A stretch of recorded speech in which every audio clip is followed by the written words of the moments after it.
Police અને મનપાની સંયુક્ત કાર્યવાહી લિસ્ટેડ બુટલેગરો અને ધીરેન કરિયાની મિલકત પર ફેરવાયું બુલડોઝર। ધીરેન કારિયાની મિલકતની રસ્તા પરની ગેરકાયદેસર દિવાલ તોડી પડાઈ। ગેરકાયદેસર ઓડીનું બાંધકામ પણ તોડી પડાયું।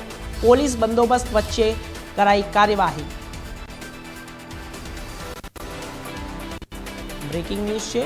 લિસ્ટેડ બુટલેગર ધીરેન કારિયાની મિલકત પર બુલડોઝર ફેરવવામાં આવ્યું છે।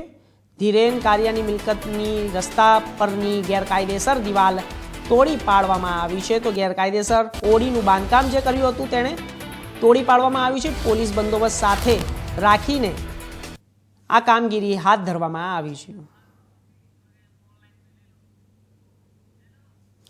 તો આ વિષય ઉપર અમારા સંવાદદાતા ભાવિક જોશી જૂનાગઢથી જોડાઈ ગયા છે। ભાવિક, શું છે આખી માહિતી આપશો? ચોક્કસથી હર્ષ જણાવું તો જે રીતે છેલ્લા ઘણા સમયથી સમગ્ર ગુજરાતની અંદર જે આવારા તત્વો છે તેની ઉપર કાયદેસરની કાર્યવાહી કરવા માટેના ગૃહમંત્રીના આદેશ બાદ જૂનાગઢ પોલીસ પણ એક્શનમાં આવી હતી અને ખાસ આવારા તત્વોની યાદી તૈયાર કર્યા બાદ જે જૂનાગઢના બુટલેગર છે ધીરેન કારિયા તેના ઘર ઉપર પણ આજે બુલડોઝર ફેરવી અને તેની જે મિલકત છે તેને તોડી પાડવામાં આવી છે અને હાલ જૂનાગઢની અંદર આ કામગીરી થવાથી બીજા આવારા તત્વો જે છે તેના ઉપર પણ ભયનો માહોલ ફેલાયેલો છે।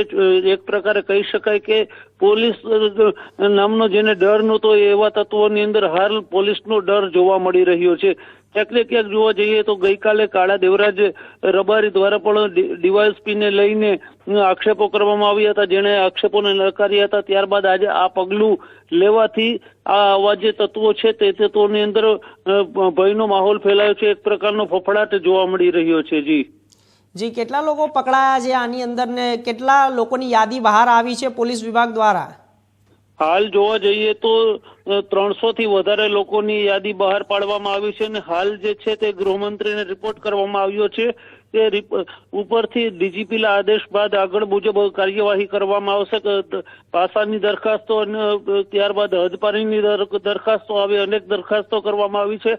હાલ સમગ્ર ગુજરાતમાંથી રિપોર્ટ તૈયાર થયા બાદ ગૃહમંત્રી જે પ્રમાણે આદેશ આપશે તે પ્રમાણે જૂનાગઢ પોલીસ છે તે કાર્યવાહી કરવા માટે સક્ષમ છે। પરંતુ જે વિસ્તારની અંદર આ તોડવામાં આવ્યું છે તે વિસ્તારમાં પણ એક પ્રકારનો તે આવારા તત્વોનો અડ્ડો હોય।